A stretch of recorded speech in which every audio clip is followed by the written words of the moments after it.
ವಿದ್ಯಾರ್ಥಿಗಳೇ, ಇನ್ನೊಂದು ವಿಷಯ ಏನದಂದ್ರೆ, ಈಗ ಪ್ರತಿಯೊಂದಕ್ಕೂ ತಕ್ಕೋತ್ ಕೂಡಬಾರ್ದು. ಇದನ್ನ ಶಾರ್ಟ್ ರೀತಿ ಒಳಗೆ ನಾ ಗಣಿತ ತಿಳಿಸ್ತೀನಿ. ಈಗ ನೀವು ಮಾಡ್ರಿ, ನೀವು ಮಾಡೋದಾದ್ರೆ ನಾ ತಿಳಿಸ್ತೀನಿ, ಲಕ್ಷ ಕೊಟ್ಟು ನೋಡ್ರಿ. ಮಾಡೋದಾತ ವಿಡಿಯೋ ಆನ್ ಮಾಡಿ, ಎಲ್ಲರೂ ಬೋರ್ಡ್ ಕಡೆ ನೋಡಿ. ಇವೆಲ್ಲ ಶೇಕಡಾ ಪ್ರಮಾಣದ ಲೆಕ್ಕಗಳು.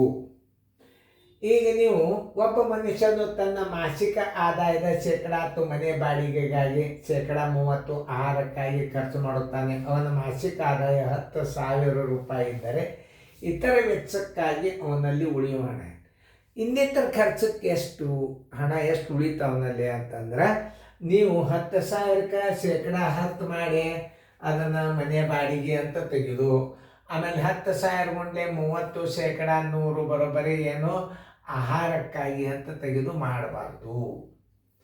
ಮಾಡಿದರೆ ಟೈಮ್ ಹಾಳಾಗ್ತದೆ. ಆದರೆ ಗಣಿತ ಸರಳ ತಿಳಿತದೆ. ಅವನ ವೇತನ, ಅವನ ಆದಾಯ 100 ಅಂತ ತಿಳ್ಕೊರಿ ನೀವು. ಅವನ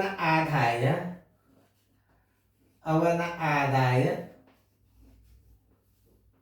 ಶೇಕಡಾ ಅಂದ್ರೆ 100 ಆಗಿರಲಿ. ನೋಡ್ರಿ ಎಷ್ಟು ಸರಳ ಹೇಳ್ತಾನೆ ನೋಡ್ರಿ. ನಾ ಅವ್ರ ಬುಕ್ದಾಗ ಬಡಿಸಿದ್ದು ನೋಡ್ಕಾರ ಅವ ಹಂಗೆ ರೀತಿ ಪ್ರಕಾರ ಇತ್ತು. ಅವನ ಆದಾಯ 100 ಆಗಿರಲಿ. ಇನ್ನು ಉಳಿದ ಹಣ ಬರೋಬ್ಬರಿ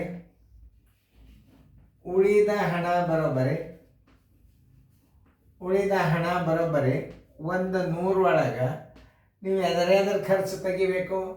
ಶೇಕಡಾ 10 ಮನೆ ಬಾಡಿಗೆ ಕೂಡಿಸ್ಬೇಕಾ, ಆಮೇಲೆ ಪ್ಲಸ್ ಅದಕ್ಕೆ ಶೇಕಡಾ 30 ಎದಕ್ಕೆ ಹೇಳ್ರಿ ನೋಡೋನು.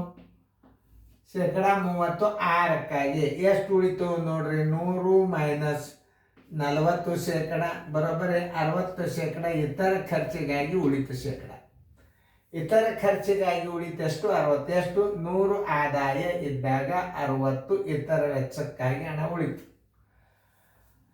ನೋಡ್ರಿ, 100 ಆದಾಯ ಇದ್ದಾಗ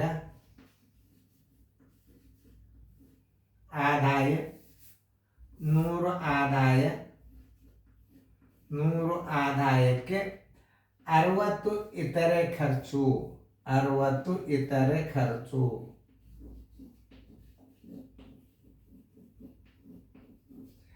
10,000 ಆದಾಯ ಇದ್ದಾಗ ಇತರೆ ಖರ್ಚು ಎಷ್ಟು? 10,000 ಗುಂಡ್ಲೆ 60 ಸರಾಸರಿಯಾಗಲಿ 100. ನೋಡ್ರಿ, ಇವೆರಡು 0 ಹೋದು, ಇವೆರಡು 0 ಹೋದು. 6 ಒಂದಲೇ 6. ಪೂಜೆ ಎಷ್ಟು ಇಡ್ತೀರಿ? 1 2 3 ಪೂಜೆ ಇಡ್ರಿ. ಆದ್ದರಿಂದ ಇತರೆ ಖರ್ಚು, ಇತರ ವೆಚ್ಚಕ್ಕಾಗಿ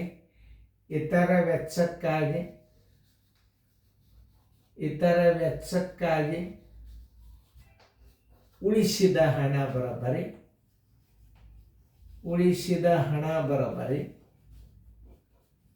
6,000 ರೂಪಾಯಿ. ಆನ್ಸರ್ ಇಸ್ ಈಕ್ವಲ್ ಟು 6,000 ರೂಪಾಯಿ. ಉತ್ತರಕ್ಕೆ ಹಾಕಿ ಬಿಡ್ರಿ. ಅದು ನೀವು ರೀತಿ ಪ್ರಕಾರ ಕಲಿಯರ್. ನೀವು ಗಣಿತ ಮುಂದೆ ನೋಡ್ರಿ, ನೀವು ಎಷ್ಟು ಶಾಣ್ಯರಾಗ್ತೀರಿ ನೋಡ್ರಿ. ಎಷ್ಟು ಸರಳ ಅದ ಇದು. ಆದಾಯ 100 ಇರಲಿ, ಉಳಿದ ಹಣ ಬರೋಬ್ಬರಿ 100 ಮೈನಸ್ 10 ಎದಕ್ಕೆ ಖರ್ಚು ಮಾಡ್ಯಾನ? ಮನೆ ಬಾಡಿಗೆ. ಪ್ಲಸ್ 30 ಎದಕ್ಕೆ ಖರ್ಚು ಮಾಡ್ಯಾನ? ಆಹಾರಕ್ಕಾಗಿ. ಇದು ಮನೆ ಬಾಡಿಗೆ ಆಹಾರದ ಖರ್ಚನ್ನು ಕೂಡಿಸ್ಕೊಂಡು ಅವನ ಆದಾಯ 100 ಅದ ಅಂತ ತಿಳ್ಕೊರಿ. ಆ 100 ಆದಾಯದಾಗ ಖರ್ಚಿನ ಭಾಗ ಕಳೆದ್ರೆ ಅಂದರೆ ಇನ್ನಿತರ ವೆಚ್ಚಕ್ಕಾಗಿ ಉಳಿಯೋಣ ಶೇಕಡಾ 60 ಇರ್ತದೆ. ಆದಾಯಕ್ಕೆ 100 ಆದಾಯಕ್ಕೆ 60 ಇತರೆ ಖರ್ಚು. 10,000ಕ್ಕೆ ಇತರೆ ಖರ್ಚು ಬರೋಬ್ಬರಿ ಎಷ್ಟು? 10,000 ಗುಂಡ್ಲೆ 60 ಡಿವೈಡೆಡ್ ಬೈ 100 ಇಸ್ಕೊಲ್ ಟು 6,000. ಇತರೆ ವೆಚ್ಚಕ್ಕಾಗಿ ಉಳಿಸಿದ ಹಣ 6,000 ರೂಪಾಯಿ. Answer is equal to 6,000. ನಿಮಗೆಲ್ಲ ಶೇಕಡಾ ಕೈಯಾಗ ಪೇಪರ್ ಕೊಟ್ರೆ ಸುಮ್ಮನೆ ಹೆಂಗಂದ್ರೆ ಬೆಣ್ಣೆನ ಕೂದಲು ಹೊರಗೆ ಬಂದವ್ರ ಗತೆ ಬರ್ತಾ ಇರ್ತ ಅಭ್ಯಾಸ ನೀವು ಕಲ್ತ್ರಿ ಅಂದ್ರೆ ಬೇಕಾದ್ರೆ ಕೇಳೋಲ್ಲ. ಇವು ಲೆಕ್ಕ ನಿಮ್ಗೆ ನಾಳೆ ಪೇಪರ್ ಬಿಡಿಸಾಗ ನೋಡೋಕ್ಕಾದ್ರೆ 2 ಗ್ರೂಪ್ ಆಗ್ತದೆ. ನೀವು ಲಕ್ಷ ಕೊಟ್ಟು ನೋಡ್ರಿ ಸಾಕು. ಓಕೆ.